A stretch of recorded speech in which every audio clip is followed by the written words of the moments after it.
So I remember, Jim, coming across your Instagram feed and obviously activist anglers, and at the time I'd been thinking about, we need a salmon podcast. We need one looking at the plight of the Atlantic salmon, looking at it not from a fishing point of view, not from a pure environmental point of view, but something that crossed the bridge. And then of course came across your feed and I sent you a DM, and the rest is history that you've regretted ever since. I rue the day that I opened that DM, Daire. My life has never been the same since. When you proposed the idea of hosting or co-hosting a podcast, filling in the gaps, if you like, that you and I both felt were missing when it came to podcast discussions about salmon, and in particular, the hope and the solutions that are still potentially on offer, I jumped at the chance, absolutely.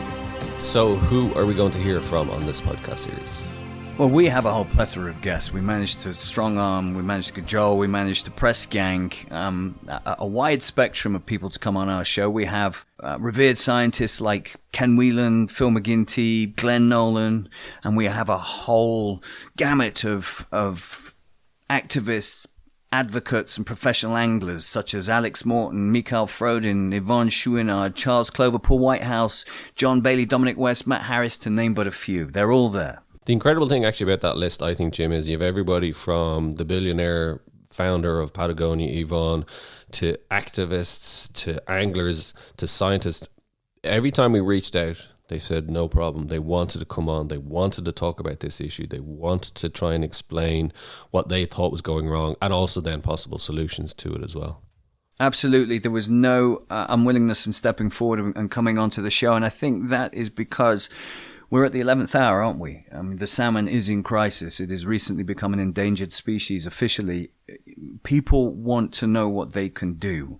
And people who have the information, the tools at hand, are keen to share that information. We hope this podcast helps link the audience with those solutions in the salmon fight. And that is the key thing. A lot of environmental issues, climate change issues, they're doom and gloom. It can be glass half empty. This is not like that. There is a lot of kind of dangers, yes, that are going on, but we're also advocating solutions. We're trying to engage and inspire people who listen to kind of go, yeah, we can do something too. And that's a key message, I think, that has to come from this podcast. I think it's really important that we find out from all of these wonderful contributors how they can advise others who are sat on their couch at home or who are in positions of power, what people can be doing from home or otherwise to help save this wonderful species. And just on that, actually, as well, as some people might go, well, look, there's so many other problems in terms of climate change and species that are in danger. Who cares about the salmon? It is the conduit between the oceans and the rivers, between saltwater and freshwater. Its unique anadromous nature means that it is the barometer for both those environments. And we can learn so much from this fish if we save it. Speaking of solutions and the Atlantic salmon, the first episode that we're going to cover on the series is focusing in on Iceland. We speak to Elvar Fridriksson, who is the program director for North Atlantic Salmon Fund in Iceland. Elvar is a passionate salmon angler. He's also passionate about Icelandic environment and the community, and he sees what's going on in terms of the damage that fish farm escapees are doing and the danger it's doing to the wild salmon. Elvar talks to us about the protests. He explains how 1% of the population came out in opposition to it, and he really delves into the how and the why, what it means so much to the Icelandic people and what's going on right now. Well, absolutely. We've got Elvar who is going to champion the Icelandic cause for us, and we can certainly learn a lot from the Icelandics, particularly when it comes to the salmon and in this case, aquaculture. But joining Elvar, we also have the indomitable angler, actor, Jasper Pääkkönen. Sounds like a Finnish Robson Green. Or a Finnish Jim Murray. Yeah, it's better. I would be very grateful if I woke up one day and I was Jasper Pääkkönen. He's charming, he's talented, he's handsome, he's a consummate salmon angler. So yes, I'll take that comparison gladly. Thank you, Daire. He will be lending his wit, his charm, but above all, his incredible wealth and experience when it comes to all things Atlantic salmon. So I think it's time, Daire. I think let's send it. Let's hear about what's going on in Iceland from Elvar and Jasper. Late in August, there was a massive escape from a fish farm in the West Fjords of Iceland. Fish farm owned by Arctic Fish, which is owned by Maui, and initially the response of the industry was, there is a tear in the net, but we don't know if there was an escape. And, don't worry, we've got a system set up that makes sure that the wild salmon are protected. Based on nothing, but that's what they said. No, but then all of a sudden, just a few days later, we started seeing farmed salmon in rivers where they are absolutely not supposed to be. And this was not just in the rivers right around the pens. They started showing up, 100 kilometers away, then 200, then 300, then 400. And we had, we dispatched teams of volunteers just to go check out the rivers, try to get as many out as you can, because, this is happening in the fall. This is shortly before spawning season. It's the worst possible time. And these fish are fertile, because otherwise they wouldn't be going up the rivers, right? That's kind of the point. And, to boil it down, we've caught almost 500 farmed salmon in Icelandic rivers this fall. And the list is more than 50 rivers, some of them more than 400 kilometers away from the net pens. And some of them some of the best salmon rivers in the world. So how big is the area where the particular farm in question, how big is that area with the pens that the escapees came from compared to the 400 kilometers or more that they've been found in? It's a fraction, these are relatively small fjords in the west. But in some of them you have, 20 plus net pens. And in a single net pen, you can have, between 1 and 200,000 fish, right? So there's a lot of density in a small area. But the thing is, fish have tails, they swim, so if there are defined areas where, authorities or the industry say like, we want to make sure they don't go there. Those fish are not going to respect any man-made lines. And can I just clarify, the ones that are being caught, is that on rod and line, or is that including the ones that are being harpooned by the Norwegian spear gunners? Yeah, that includes the fish that have been caught by the Norwegian divers, Norwegian frogmen, as they have been reported on in the Icelandic media. But that's only a part of it. Like the vast majority is rod and line, either people who have paid good money and traveled a long way to go fish these rivers, or by the teams of individuals and of volunteers that have been going there, to try to target these fish specifically. Elvar, can I ask you, because obviously there's been escapees before. Why is it different this time for the Icelandic people? This one happened when these fish were 6 to 7 kilograms.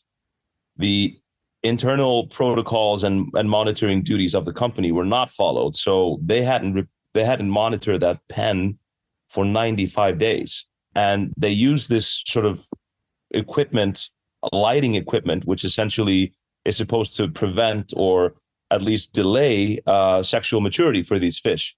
That was not operational. So all of a sudden, all these fish escaped. They're all big. They're really big fish. And they're all sexually mature and ready to do their thing. It's also important to understand that a 6 to 7 kilo fish in Iceland, in an small Icelandic river, is a really massive fish. It's a big size salmon. So when these farmed salmon swim up these little rivers, in a lot of those small salmon pools, they're going to be the alpha male or the alpha female, which makes it even more harmful when it comes to spawning and conquering the biggest, most important spawning beds and areas. So I was just speaking with an expert who he wasn't specifically talking about this case, but he said that, and he's a salmon professor at the Helsinki University. He said that normally he would assume that these weaker farmed salmon that are from the escapes, the escapee fish, get sort of overrun by the stronger wild salmon. That this would kind of be the normal rough assumption. But in this case, it can be the complete polar opposite, because these salmon are mammoths in some of these small salmon rivers. So they're going to be overrunning the wild fish. Even if they're farmed, because obviously we're led to believe that farm fish are genetically weaker, horribly modified. But what you're saying is because of their size alone, because of their brute force, they're stronger individually when pitted against an Icelandic wild fish? I mean, they can be, and size certainly plays a role in this. So I think it was surprising also. I spoke with Rabbi at Miðfjarðará in Iceland, and he said that the assumption was that some of these farm fish can't like jump waterfalls and they won't make it that far up the river system. And it was complete polar opposite, the reality of it. So they were easily just skipping over relatively big waterfalls and hauling ass, so to say, to the upper parts of the rivers. Why have the Icelandic people taken to the streets over this? Yeah, I mean, it's a lot of things. Obviously, this is one event in just a series of horrible events with this industry, and what NGOs and everybody in the know have been saying for years now is okay, here's what's going to happen. Once you start this industry up and you start to scale it, you're going to have escapes, which means genetic mixing of farm fish. You're going to have big sea lice problems, and you're going to have massive pollution. And that's exactly what happened. And so the people have been seeing more and more of this, and they're realizing, why the hell are we allowing this? This is ridiculous. And this escape, what I think really sparked the people is that this was not just something that somebody was warning about. This was real, farm salmon showing up in all of these major rivers, and in Iceland there's 2,250 farms that on the rivers that depend on these salmon stocks for their income. So now it's not just us and partners in Iceland like the Icelandic Wildlife Fund and the Association of River Owners. It's not just us warning about it anymore. This is actually happening. So the farmers, the people that own these rivers. Sorry, just to clarify, the farmers being the people that own these rivers. Farmers as in arable farmers who happen to have land that rivers go through, as opposed to fish farmers. Just for clarity. Exactly. They were the ones that pretty much said, okay, stop. This has gone on long enough. And that momentum and everything that was building up resulted in a lot of these farmers, coming to Reykjavik, joining the NGOs, joining the environmentalists, joining just all the concerned citizens in a public protest. How many people turned up for the protest? About 3,000 people. Which is, I gather, 1% of Iceland, give or take. Yeah, that's Isn't that great? I mean, regardless of the size, to have such a strong, passionate outpour. When the pressure cooker finally gave, you must have been really proud and really felt emotional about that, both of you, because you both went, right? Jasper, you were there? I was there as well, yeah. It was incredibly inspirational to see it. And, the number 3,000, like Jim, you said it's 1% of the population. It really says something. 3,000 might not sound like a lot of people, but when you put it in perspective, it's 1% of the population, meaning there were people from all walks of life. It wasn't just a bunch of, salmon fishermen, fly fishermen shouting. There were anywhere from kindergarten age kids to grandmas and grandpas and everything in between. From all walks of life, people gathered up there.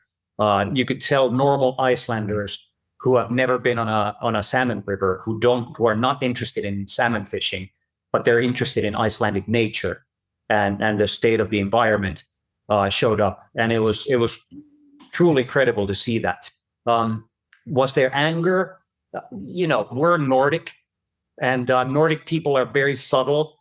Sometimes I wish we were a little, more expressive when it comes to showing emotion and things. That applies to Finland, where I'm from. That applies to Iceland as well. But the message was clear, and the message was really heard.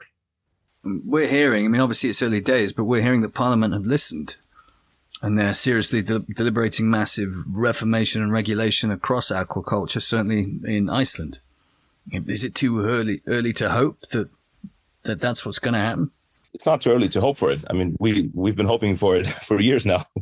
Going quickly back to what Jasper was talking about, there was a lot of anger, because the anger about what was happening is what sparked the protest.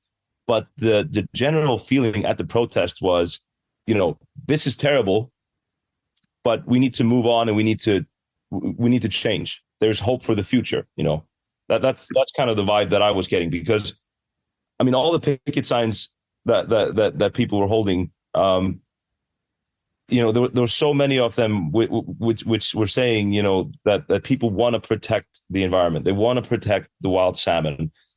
So it's not just everybody saying this is terrible. They're saying this is terrible, but if we change, we can still protect this, But what we've seen since then is that 7 members of parliament have put in a official statement that they want to ban the industry. Like the consensus for the rest of parliament, quite a lot of them are not maybe at the stage yet where they say they want to ban it.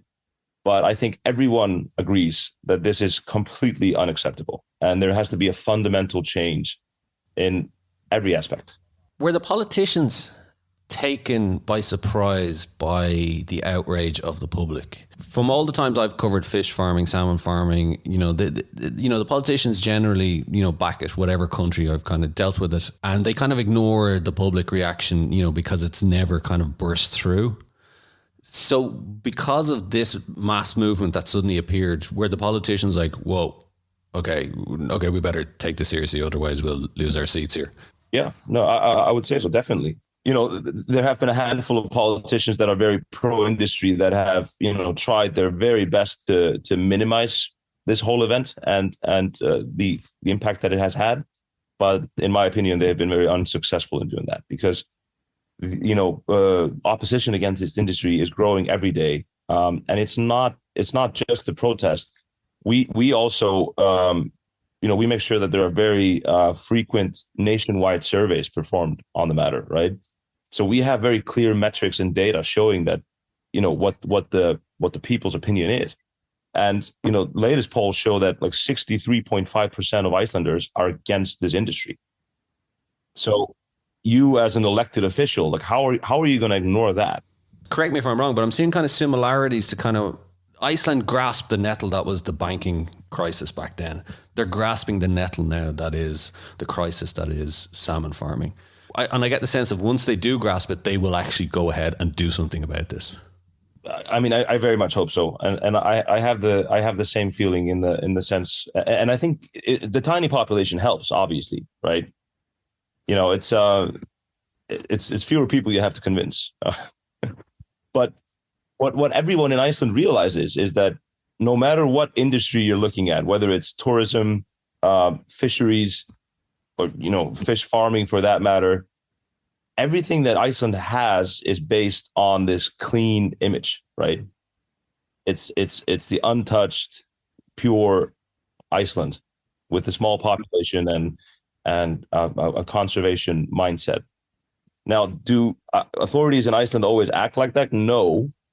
But I think they realize, along with every other Icelanders, that if we don't have that image, we have nothing.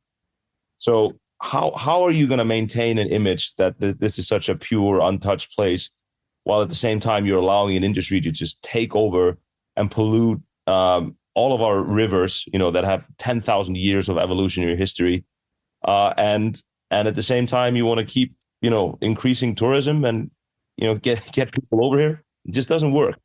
I mean, it's off-brand. It's really off-brand, isn't it, to have an environmental disaster, which is what it was. Jasper, I'm interested. I know you've been out in Iceland making a film, which we can't wait to see. How does this make you feel? Well, I mean, first of all, like Elvar said, everybody knew that this was going to happen. It was just a matter of time. It was bound to happen. So I'm making it for the listeners. I'm making a documentary about salmon and salmon conservation. Basically a documentary explaining that this incredible species is about to go extinct if we don't act soon. And from the sake of the documentary, the timing could have not been better. I mean, it was the luckiest possible timing. Just as you said, we haven't finished shooting it just yet. We're in the final stages of shooting. And we could actually travel to Iceland to document this protest, document everything that's happening there, and have it be a part of the film. Because up until then, we've got a bunch of talking heads, experts, researchers, activists, scientists, talking about the what if, and now we're actually gonna be able to show what, that the what if is not just the what if, but it actually happens, and it happens all the time. And these are the other direct implications of it. This is the mayhem, the destruction it causes. This is the price, the nature, the environment, the salmon rivers, the salmon populations, the local farmers, the price everyone has to pay. So for the sake of the documentary and the documentary's core message, it was a lucky timing. Obviously, I would have not wanted to see it happen, but since it was just a matter of time, it's better that, I suppose it was better that it happened now as opposed to a year and a half from now. But what blows my mind, I mean, we were just speaking about it earlier, how Iceland takes action. Iceland also has been a weird case in this whole picture, because in this big picture of salmon farming and the spread of the Norwegian salmon farming around the world, because traditionally, when it comes to protecting its environment, Iceland has been the model citizen. Let's take an example from Icelandic horses. It's probably one of the most protected animals on the planet, be it given, okay, it's a domesticated animal, but still, if you take an Icelandic horse out of Iceland, you can never bring it back. And you can't bring anything into Iceland that would ever jeopardize this unique strain, this unique, genetically unique strain of horses, the Icelandic horse. And for a country that's gone so far in protecting something that's uniquely part of its environment, its nature, its culture, its history, to then allow these Norwegian mammoths, these multi-billion euro companies, in a free-for-all kind of take what you want, take these fjords, do what you want, we don't care scenario, is a bit mind-blowing. The fact that the Icelandic politicians allowed this to happen in the first place still makes me a little pessimistic about, how much action are they really going to take when it comes to this salmon farming issue. And I guess the likes of Daire, who's a keen angler but hasn't had the chance for whatever reason to get to Iceland yet, the movie's going to showcase the beauty and the natural nature of the rivers in Iceland, as well as the tragedy that was unfolding when you were there. The visuals, I guess, the brutalistic visuals of Norwegian spear gunners going in and taking out farm fish from these rivers. Sure. And the whole film project started off as really an ode to my passion and love for salmon fishing, for fly fishing for salmon. But during the process, it became painfully clear that we can't make a film about the love of salmon fishing when these fish are about to, potentially go extinct. So what started off as a story about fly fishing is no longer a story about fly fishing. It's a strictly an environmental film that sort of has a fly fishing framework around it, because the reality is that most fish researchers and scientists and activists and people who are invested one way or another in protecting these fisheries, this species, come from a very passionate angling background, right? So the sad reality of the environmental movement is that the fish are sort of like the losers of this whole big picture, because they're not furry and they're not cute, and you don't want to hold a salmon and pat it and cuddle it because it's cold and slimy. So a lot of people don't really see protecting fish sexy or interesting because they're not cute. You don't relate to fish the same way you relate to other animals. This is actually something we spoke about before, Jim. And we're all anglers. We're all salmon anglers here. But people will say to us, but hold on a sec, you're hooking the fish. You're causing them pain. I suppose in the ideal world, all nature would be protected for just the sake of protecting nature and making sure that we leave nature as it is, or even in a better shape to future generations. But the reality is that we have this passion. People have been fishing for thousands and thousands of years. Nowadays, people don't really need to fish for for other than recreational purposes when it comes to, recreational angling. You, me, or anybody else going fishing. Obviously, there's commercial fishing that provides food on people's tables, but we don't really need to fish to feed ourselves or to survive in this world. Fishing, however, is not going anywhere. Fishing will always be this primitive passion, primitive urge and instinct that people have. They want to go fishing. It's a way to relax. It's a way to spend time in nature. And obviously catching a fish is a part of that process.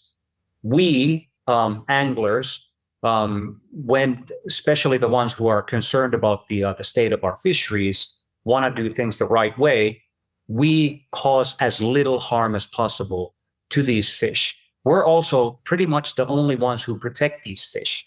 So a lot of times I use an example of safari tourism in Africa. If we didn't have filthy rich people flying with their fancy cameras down to Africa, the big five wouldn't be there anymore. There wouldn't be lions or rhinos or elephants. They'd all be hunted down and killed, and all of them would be extinct by now. We need financial reasons to protect these animals. That's the reality of things. That's the sad truth. Again, in an ideal world, that wouldn't be the case. But when there's a financial incentive to protect these species like salmon, then the protection actually happens. When there's no financial reason to do that, these rivers would be dead by now. And that's very evident in places, remote places like the Kola Peninsula in Russia, where the only rivers that actually have fish are the rivers where you have a salmon fishing camp and people fly there with a helicopter to fish for a week, pay big bucks to catch a salmon, and then go back home. All the rivers that don't have an established fishing camp are basically poached to death. There's not a single salmon left in these rivers. So when humans don't have the financial incentive to protect the species, that protection is not going to happen. It's a brilliant analogy to put it in parallel with the safaris. And I think the bottom line is wild fish need anglers. Without anglers, there are no wild fish. And that's never been the case as much as it is now. And I think it especially applies to the wild Atlantic salmon. I think, Jasper, just listening to you talk about fishing there and putting it in some sort of financial terms, obviously it goes way beyond that, doesn't it? This primeval, visceral connection that we have with catching or hunting a fish, a wild animal. But at least with a fish, we can do it pretty harmlessly and release it. That's a kind of spiritual thing, right? I'd like to hear a little bit first from you, Jasper, and then you, Elvar, if that's okay about that side of things. What is it in your soul that takes you to the river? I mean, my mom and dad tell me that I started fishing passionately before I was 2 years old. So they were on a lake, and somebody taught me how to use a little pole with a line and a worm in a hook, and I caught a couple of small perch, and was so mesmerized by that experience that when we got home, the only thing I wanted to do, according to my mom and dad, was to fish from the kitchen sink or from the toilet bowl or a little puddle out on the street with my mom's sewing tray. And when I think of that as an adult, I mean, the only explanation I can think of is the fact that fishing, hunting, the hunter-gatherer instincts are so deeply rooted in us, in our DNA, in our backbone. And for some people, these primitive urges just pop up in a stronger way than for others. Be the hunter part or the gatherer part. I can't think of any other reason why a less than 2-year-old kid would, have a spiritual awakening sort of and realize that this is what I want to do for the rest of my life. This is my biggest passion. And it has been ever since then. Yeah, it's buried deep in the amygdala, isn't it? It's something that's inexplicable, but yet there is a spiritual side, and it's that subconscious. I don't want to get too bogged down into the philosophy of it all, but yes, there's that urge to catch something. And there's also, as you know, perhaps some of the audience who might not be fly fishermen know that there's something about the way we try and catch these salmon that is a little different perhaps than other styles of fishing. There's something about fly fishing for salmon that's so beautiful, so poetic. There's just something about that particular fish, the Atlantic salmon, the wild Atlantic salmon, and fly fishing, that is a perfect combination. Right? It's also an evolution. Like, the 2-year-old kid that I was just mesmerized by catching a fish, and the 10-year-old little Jasper was mesmerized by the idea of catching a fish and being able to kill it and then eat it and be proud about like feeding the family. My family was eating the fish that I caught. Then the 15-year-old me was starting to doubt the idea of killing these fish because I liked them too much. I felt too deeply about them. And by the time I was 18 or 20, the thought of killing one of these fish was almost impossible for me because that this fish is the reason why I'm so passionate about traveling near and far, spending weeks in nature, dreaming of catching this one fish. And then when I catch it, it would be like the anticlimax of the century to kill it and gut it and eat it. And eventually I reached a point where I kind of find myself doubting whether or not I should be fishing at all, or if I should be just sitting by the riverbank and watching this amazing river and enjoying nature from that perspective. And is that maybe the direction we're heading? And people who go on safari or people that go stalking, traditionally go and shoot the stags. Now there's a big market that they just go and they take a photo, and that's enough. And that's what I was trying to get at, Jim. Yeah, because I wonder that, like, I've spoken to about this in Gillies in Ireland. They reckon in 50 years' time, fishing could nearly be banned, as a recreational sport. And but then it comes back to, isn't it? It's the tug is the drug, as they say. And I have friends who play golf. They can't understand why I go fishing. They literally think, so you stand in the river and nothing happens for most of the day, like. I got to say, in my mind, what you're doing when you're salmon fishing or just fly fishing in general is that you're in like very active dialogue with something much greater than you, which is your environment and the river and salmon, and you have to be strategic about it, right? So you are constantly in your head making you're trying to read the environment, right? You try to read the water, you're trying to you're subconsciously aware of every factor of the weather, every factor of your surroundings. And then you make some sort of an assumption or some sort of a plan. And that is how you fish. And if you get a response from the environment, whether it's a fish boiling at your fly or the tug, it's just one of those primal rewarding feelings that, like, I agree, I can't describe it, but I'm starting to look at it more and more as an active dialogue with the environment, if that makes sense. Explain that more, Elvar. That's really interesting.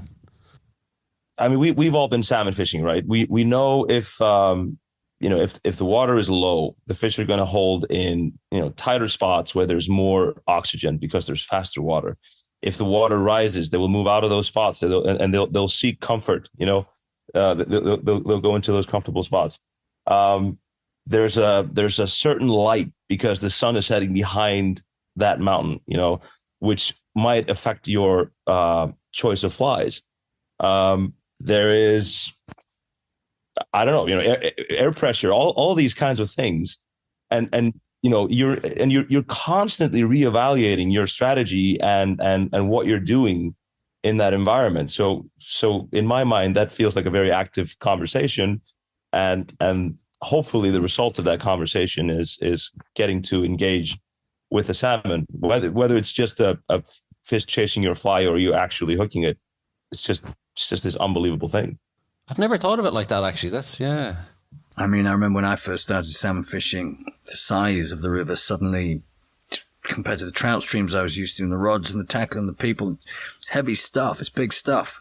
Tell me, Jasper, if we're sticking on Iceland for a bit, just to follow up from Elvar there, he spoke so beautifully about fishing. Tell us some of the highlights that you've had in that wonderful country.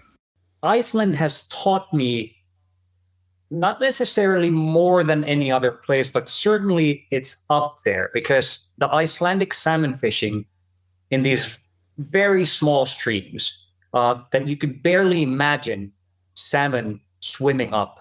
You're fishing with techniques that kind of make you think of salmon fishing in a whole new light. I mean, these micro size 16, sometimes size 18 little micro flies that you're fishing for salmon. The first time I fished Iceland was a real eye opener, and I've then taken those techniques to other rivers in Norway and Russia when Russia was still accessible, with great success. But and people are baffled when they see you doing something like that, because it's just, it's the same kind of thing when you actually catch your first Atlantic salmon on a dead drifted dry fly. You've heard that it works, and but it's until the moment when you actually catch your first salmon on a dead drifted dry fly, that whole thing is like a completely absurd, bizarre idea. And then when that first time happens, you understand, oh, this is how it works, and then everything's clear, and you've discovered this whole new side of salmon fishing. You've unlocked this box of treasures, and a whole new magical level of salmon fishing is presented to you. The same happened with me with fishing these micro-sized little flies, stripping them as fast as you can, and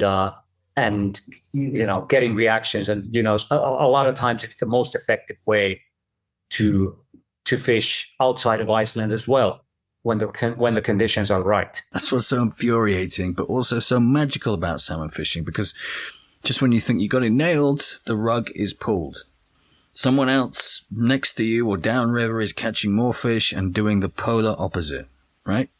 It's such a great thing that drives you to go further, right? And obviously get better, but also just, broaden your horizon and your understanding of all this. And, like, if we're talking about like all the micro tubes and all the micro flies, a couple of strands of hair or a slight change in color, but the exact same pattern could be the deciding factor. And you don't know why, but you really want to know why. Yeah, right. 1 minute you're confident, the next minute your confidence is knocked off its perch. And I think that emotional roller coaster of fishing is what's really exciting. I want to say one thing to confirm Jasper's point here. I think I got this right. So September 8th, 2018, spawning pool on the Hunt River in Labrador. My first salmon on a dead drifted dry fly. Yeah, I remember it to the fucking day. Like, have you ever caught one on the dead drifted dry fly, Jim? I've never. Yeah, I have, but only in Iceland.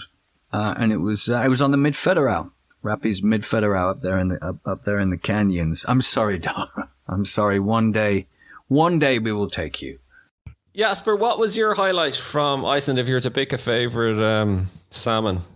Must have been the first one I caught in Iceland. We were in a river called Rútafjarðará. Got the chance to fish it for one day, and it's got a tributary running into it called Sigurjon, and that's where I caught my first Icelandic salmon. And it turns out I met the late Icelandic salmon hero Orri Vigfússon later on, and he caught his first ever salmon on a fly in that same exact pool, same exact river, little river, when he was young. That's a nice touch. And you knew Elvar, you knew Orri personally, didn't you? I actually knew Orri from when I was a kid. I mean, my parents are both very avid anglers, and my father especially was involved in a lot of salmon projects. He was chairman of the Angling Club of Reykjavik for a while when I was a kid, and he worked a lot with Orri on sort of in the very early NASF days. And at that time, it was a really new concept in the world. Let's raise a lot of money to save salmon. Not a lot of people saying that at the time. but so I always knew of the work that Ori was doing, and then when I was old enough to get a driver's license, he immediately offered me a job guiding on some of his guests in Iceland. So I was there, just fresh out of driver school, taking all these really experienced fishermen on especially the big Laxá up north, Laxá and Alda. It's a terrifying river when you're a kid. It's huge, and you're rowing boats all over it, But I had the time of my life, and after that, he kind of gave me the start, right? So after that, I was guiding a lot. Then when I was in university, I started doing sort of odd volunteer jobs for NASF, whether it was statistical analysis at sometimes, and sometimes just writing stuff for him, and he always kept me in the loop. And then in 2016, it became more and more frequent. And then in 2016, I started having sort of weekly work sessions with Ori, but then in 2017, sadly, he passed away. So it was kind of left to us, the core team around him to pick up the pieces and make sure we kept it going. He was an incredible man, and there's a big hole. I know it's a cliche, and we've heard it a million times, but there is a big hole that's been left in the plight for the salmon. Jasper, I know you work closely and are close and friends with the great Ivan Chouinard. He's doing incredible things too, right? Ivan is a very, very special human being. This guy lives and breathes the ideology that shows that everybody knows the ethos Patagonia has, but there is not a single person on this planet who would own that ideology more than he does. Just these simple examples of him never having owned a cell phone. He doesn't have an email address. He still, all of the clothes that he has are probably from the 80s and stitched up many times and fixed, and because he doesn't believe in buying anything new, which is the reason why he tries to build his clothes, Patagonia's clothes, to last for a lifetime. And then all of this combined then sort of culminated in the fact that he decided to donate his whole company worth $3 billion to a nonprofit with the focus of saving the planet. Name any other person on this planet who has done that. It's truly a unique case, and truly, hopefully, elevates the whole. There's this billionaires pledge, right? You guys know about this, how the ultra wealthy billionaires of the world, the Bill Gates and the Zuckerbergs and so on, have pledged to donate the vast majority of their possessions to charities before they die. But Ivan just took it to another level. He just gave away everything, basically. Obviously, he's made a living and he lives a comfortable life, but he's also a person who doesn't need money. When you see him, you truly understand that he doesn't appreciate wealth and money and being rich. He actually feels very uncomfortable with it. And these are no secrets. He's spoken about this openly, but he is one of the most interesting, fascinating, inspiring people I've ever had the pleasure to meet, and especially the pleasure to fish with. We've fished together in various locations, and he's also part of the documentary I'm filming. Well, I hope it keeps rubbing off on you the way it sounds like he is, because he does sound like a really, really special guy. So good for you. And Elvar, the same question to you with regards to Ori there. What did you learn from him that perhaps you can share with us? I think, both Ori and Ivan, they're these forces of nature, like you don't meet a lot of people that are like that, and it's not an image, and it's not a carefully crafted PR strategy. This is their very core, And that's obviously why they, have been able to make it to where they did. But Ori, so, since I was a kid, Ori was always the nicest person you would meet, but when needed, absolutely fierce. So he was very inclusive to everybody, around him. He wanted everybody to know about the importance of salmon, to know about the importance of conservation, and he wanted people to experience it. So he was very often, inviting people from all over the world to join, and there are so many people that I've met since his passing that said, I had no idea about any of this, but then I was invited by Ori. And so he kind of built an army of influential people that could really help take his message and the need of conservation to a whole new level. So what I learned from him was that, if you're very convinced about something, if you feel very strongly about something, then you can that can take you very, very far. And I also learned that I also learned that you have to be smart, obviously, and you have to be sometimes almost aggressive in getting what you want, because we are fighting the good fight here, but we're fighting immense powers. But you have to be very inclusive, and you have to, allow people to get an understanding of what all this. If you expect them to protect it, they have to somehow understand it first. Just to bring it back to the situation in Iceland, and Ori and Ivan are pioneers. People ahead of their time, and sometimes when you're the pioneer, it's the harder fight to fight because you're ahead of the pack and you're more likely to be cut down. Do you think, and I'll start with you, Jasper, do you think what we're seeing with the protests with Iceland, that there's a possible sea change here that we're seeing? And I don't mean just within Iceland, I mean within could there be a possible domino effect here in terms of the public's perception of salmon farming? Yeah, it's all adding up, not just the protest, but we just had a call with Elvar a few days ago, and I said to him, I thought that what happened, the escape and the protest that was as a result of the escape would be kind of like we've reached the pinnacle of this situation. It didn't take that long for other pinnacles that we needed to reach. There's a recent case in Iceland where they've just slaughtered 1 million fish because they were so deeply eaten alive by sea lice, by parasites in these net pens, that they had to slaughter 1 million salmon. Because they could no longer be served for human consumption, or they would have survived much longer.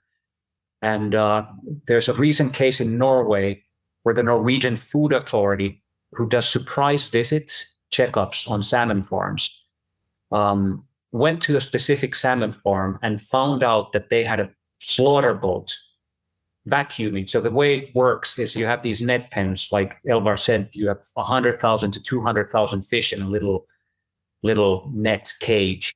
And for those who don't know, the slaughter boat arrives, and it's basically like this massive sized vacuum. They put in a plastic tube into the net pen and suck the salmon out. The boat automatically has a slaughtering system, kills the fish. They get taken to a processing plant, et cetera, et cetera. So the food authorities show up at this farm, and there's a slaughter boat vacuuming these fish out of the net pen, but they find out that these fish were already dead. So they're basically happily taking fish that have been dead for who knows how long because of diseases, and taking them to a processing plant to be filleted and vacuumed and served to people. And the food authority of Norway is saying that these fish were actually being taken to a processing plant for human consumption. Imagine any other farming industry doing this, filleting dead cows from the field or dead chickens and serving them to humans. How are these people not in prison? Why is it like it's acceptable when it comes to fish farming, these conditions, but yet, we know it's not, they'd never get away with it on land. Why do politicians, the state and the people, why do we accept it when it's in the ocean? Because it happens under the surface. Really don't feel the emotional connection to fish the same way we do to other animals. They're considered, when you talk about farming, fish are considered biomass. We don't count them as individual animals. If you have a farm with a bunch of cows, it's 10,000 cows in this farm, not measured in biomass of the cows. Fish are just biomass. So the way it's communicated already sets the tone. They're just, it's just biomass. To answer the question that you asked me, I think that industry is sort of digging its grave deeper and deeper and deeper. And these events are happening back to back to back now. And at some point, and I think we're reaching that point, it's breaking the news barrier more and more often. The big media outlets are writing about it more and more. It's also easier for activists to document these, because it's never the industry who says, we're killing 1 million fish, we're slaughtering them because they're too eaten alive by parasites. It's not the industry that said we're slaughtering dead fish, diseased dead fish, and vacuuming them and serving it to humans. It's always somebody else exposing the industry. And with things such as GoPros and activists going into these cages and flying drones over these salmon farms, exposing what's happening in these farms, it's making it more open, and people become aware of this dirty industry and all the tricks they're trying to pull off. And I think we're reaching the tipping point. I think we're close to the big public sort of understanding and realizing how dirty this industry really is, and whether or not they should ever even consider eating farm salmon ever again. Let's assume for a minute that we get what we want and we get these pens out of the water, and that we have a breather and we go, right, what's next? Keeping it in Iceland, the super trawlers, what's going out in the going on in the ocean to both the outgoing smolt and the returning wintered fish. There's more than a strong possibility that we're losing generations of rivers to super trawlers as a bycatch, and that's something that we're only just scratching the surface, because it's very difficult, obviously, to document. Do you agree that, Elvar, first to you, do you agree that this is one of the likely suspects that needs a lot more attention and a lot more investment and a lot more work and research in the fight for our salmon? Yeah, I absolutely agree. And like you said, it's difficult to monitor because most of the time any kind of bycatch it stays as undocumented bycatch, right? So I think there needs to be a fundamental change on, coming from the authorities that if this does happen, that it is reported every single time. And salmon as a species is reaching that place where it's starting to be about every fish, right? So yes, I do think it's a problem, but we need better access to the data, and I think the actual logging off the data needs to be more tight as well. Well, Jasper, if you had €1 billion to help the plight of the wild Atlantic salmon, what would you spend it on? I would buy a bunch of strategic hydropower dams and just remove them. It's the most cost-effective, efficient way to revive salmon rivers that once were great. We have a great example in Finland, this river Hiitolanjoki, that runs onto the Russian side and is home to critically endangered salmon. And we were able, through campaigning, multiple different people and different organizations have been campaigning to get these dams removed. The government of Finland, together with private donors and regional local funding, were able to purchase these 3 dams, active hydropower plants. And the last one of these 3 was removed about a month ago. But what was incredible was that the first one was removed a couple of years ago. And while the tractors were in the riverbed removing this dam. These critically endangered salmon who have never been in the last 100 years above that dam were swimming with the tractors, trying to find their way through these little cracks that they were exposing in the dam up to these new or old spawning beds that were hidden on behind the dam. And they made, when they did the electrical fishing, basically counting little par juvenile salmon after the first spawn, they set the new Finnish record in the amount of fish in these sample areas. So that just goes to show how quickly nature rebounds if you give it a chance.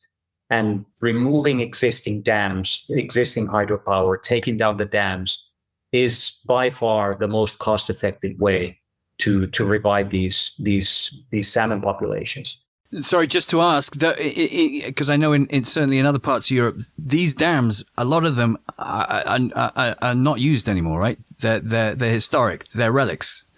Yeah. A lot of dams they play no role in the literally no role. I mean, most dams nowadays are completely obsolete. They're not needed anymore.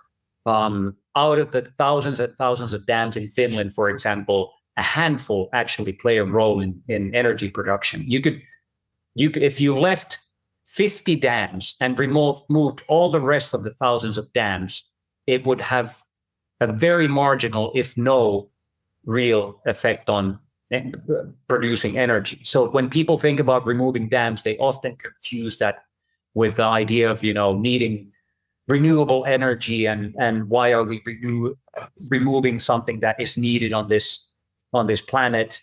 But the fact is, most of these dams don't play. They're not needed anymore. They used to be back the days when they were built in the 60s.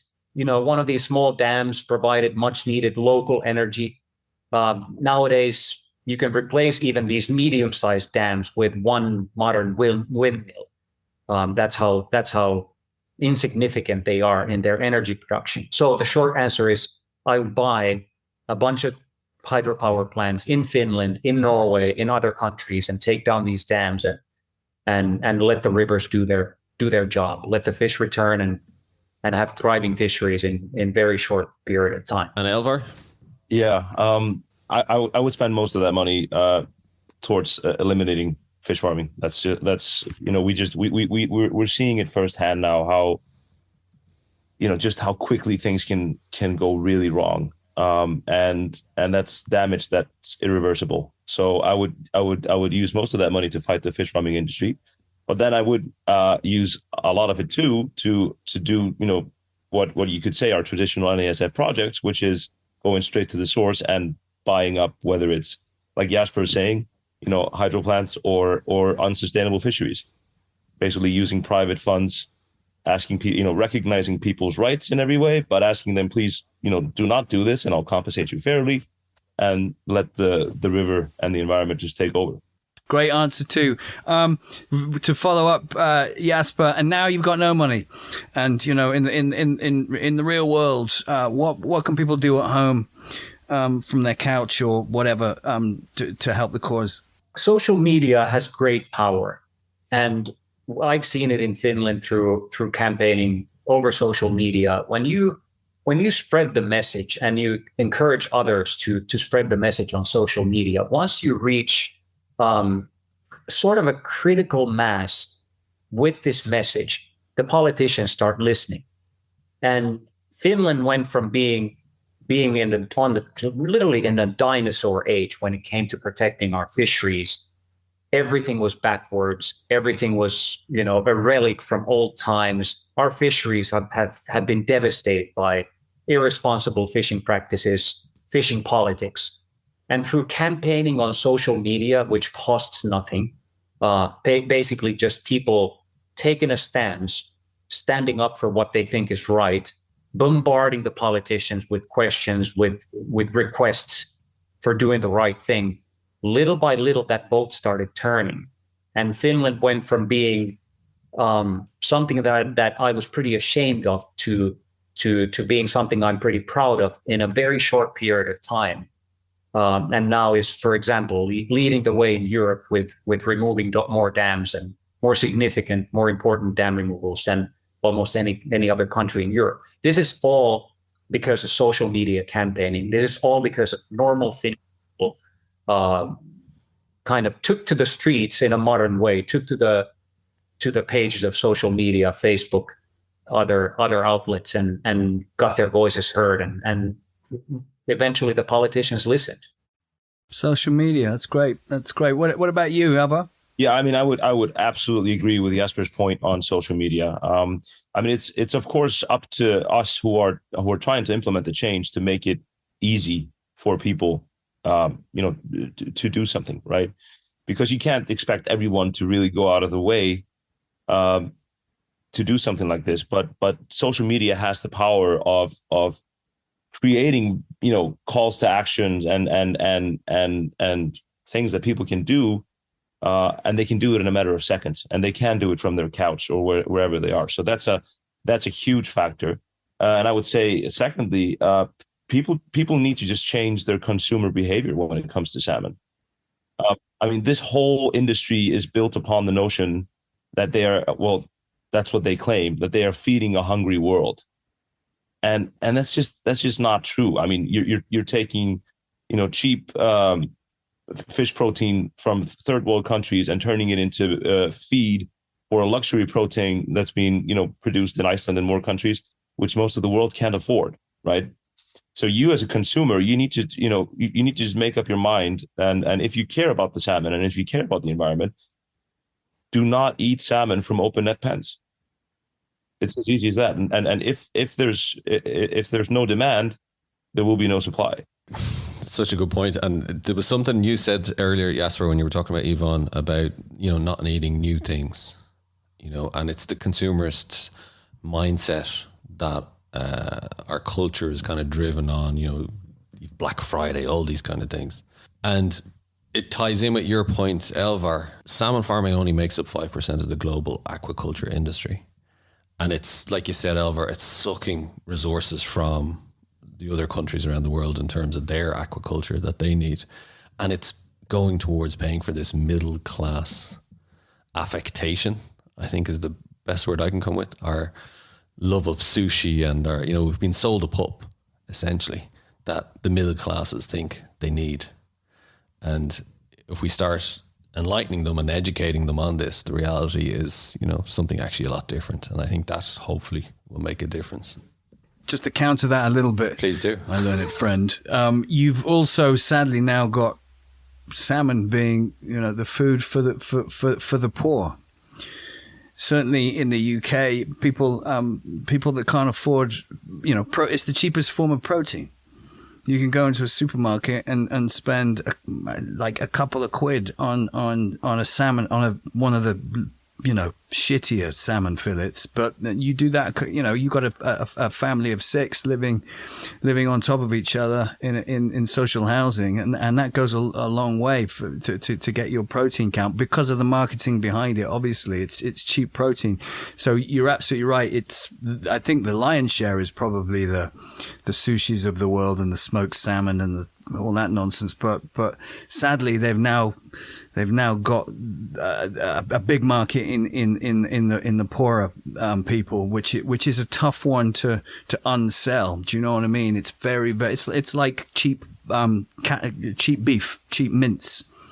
British farmers can't compete with imported beef because the way it's farmed over in, I don't know, South America, for the sake of example, where we get a lot of our beef from, is ethically we'd never get away with it over here. It wouldn't pass muster. So people buy that crap instead of the good stuff, and it's the same with the salmon. So it's a tricky one, right? There's always a counter. Some are weaker than others, but I think it crosses classes certainly on the consumers. Jim, you're absolutely right. A compliment that we can give the salmon farming industry is that they have done an incredible job in terms of marketing in the last 40 years, and that's all it is, right? I mean, there was no salmon in sushi until the 1980s. It's a need that is created by the industry, right? So that can be undone. Is it tricky? Yes, absolutely, it's tricky. But I really do feel that there's an awakening going on. People are becoming more informed, more educated on the topic, and people are starting to care more, because it's not just about the wild salmon, even though that's where all of us here are coming from.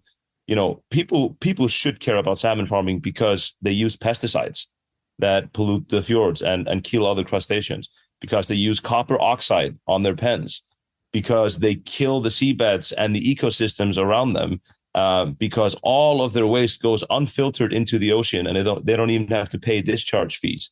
All that is something that people should care about, even if they don't give a damn about wild salmon. So is it tricky? Yes, absolutely. But is there enough bad things about this industry for everybody to care? Yes. Couldn't have put it better in terms of a summation of why people should care whether you're an angler or not. But we're all salmon anglers at the same time. Jasper, I'll start with you. What was the last salmon you caught? The last salmon I caught was a 92 centimeter henfish from northern Norway with a skated dry fly. Not dead drifted. It's different. It's not quite as cool, but it's still pretty damn cool. Elvar? Last salmon I caught was in a river called Norðurá in the west of Iceland, in one of my favorite pools called Klettsbreiða, and it was on a micro version of a sunray shadow. So basically a sunray shadow tied on a microchute. Was that your first fly over that pool, or did you resort to the sunray shadow once you'd exhausted your hitches and your dress flies? Well, no. So this was my second fly over the pool. But keep in mind, this is 10, 12 millimeters in length total. It's a tiny, tiny sunray. But I rose that fish on another fly, and it didn't come again. So I switched to that one, and he took that one. The tried and tested. I love it. Big fish? No, like 70 centimeters. Don't get me wrong, great fish, but I was kind of feeling bad after Jasper's story. So, final question: it's your last day on Earth, and you can fish anywhere you want in the world, and there's fish in every river, and you can fish who you want with. Where would you go, and who would you take? Probably, we would have to assume that the regime in Russia had changed by then, and there was a new peaceful leader in Russia, and travel was open, and you could go back to the Kola Peninsula. I would probably go back to this little river called Sidorovka, which is a beautiful, crystal clear little river on the tundra on the northern side of the Kola, and that's the river where I caught my first fish over a meter. It was a 103, and that was actually on a dead drifted dry fly. That's the river I would fish if it was the last day. It's beautiful. I mean, people fish these northern Kola rivers, massive rivers like Yokonga and the other world famous, some of the best salmon rivers in the world, the ASR. But there's some hidden gems in the Kola. And, Sidorovka is one of these rivers where you don't get flown by helicopter. You fly there with a chopper that drops you off in a little tent camp, and then it's all hiking. So all you do is hike up and down the river and just fish for 16 hours a day, 17 hours a day, sleep a little bit, fish some more, and primetime salmon fishing, midnight sun. It's really, truly unique, incredible up there. And I'm going to insist that you take my good friend Daire with you, because he has been moaning that he has not been to Iceland, and he is desperate to go. So please take Daire. I'll bring my equity card. Yes, bring your equity card. It's the only way they let you in. It's like a passport over there. And what about you, Elvar? This is a tough one. I've never fished in Russia, but everybody who goes there, says that these rivers are phenomenal. From the rivers that I have fished, I think the one that I would spend my last day on Earth would be Hofsá in the northeast of Iceland. And the reason for that is that it's just there's this cliche about that river, and a lot of people say that, when God sat down and he decided to design a fly fishing river, he made the Hopsau, because it's 7 beats, and no, it's actually 6 beats now. Sorry, 6 beats, and you could effectively fish your whole way down the river, and you just have this perfect swing the whole time. And that's not to say that there's no structural landscape there. I mean, there's unbelievable landscape there, but it's just every single pool is just perfect for fishing a single-handed rod and a floating line, and it just happens to be a really productive river too. So I think I would probably say the Hopsau, and I would go there with my family. I really love fishing with my family. I'm lucky enough that everybody in my family really gets it, so you don't need to convince everybody. And my kids have gotten into it now as well. So I think, family trip to the Hopsau. Thank you, gentlemen. It's been an honor and a privilege to talk to you about this common passion of ours, and especially in light of what's unfolding in Iceland at the moment. I know that your time is very precious, and certainly you're needed on the battlefield in Iceland. So thank you very much. Thank you very much indeed. Thanks a lot. On the next episode of The Last Salmon, QC Rolly Birkin, aka DJ Mike Smash, aka Paul Whitehouse. And I met this guy and he was talking, I couldn't understand a word he said. We sit there, it's like, yeah, man, I was down, this actor chappie, and he was talking to me, and I was like, yeah, that was me. He said, this actor chappie came in and caught all the bloody fish. An expert angler and author, the man behind the scenes of Mortimer and Whitehouse's Gone Fishing, John Bailey. It doesn't matter what you look at, whether it's the post office scandal or the scandal of losing salmon. And it's just about time that in this country we stopped sweeping inconvenient truths under carpets and actually started doing something. Listen and follow us on Apple, Spotify, or wherever you get your podcasts, and we'd really appreciate any reviews and feedback that you can send us. And also keep up to date on Instagram at The Last Salmon. And remember to keep fighting for the Atlantic salmon.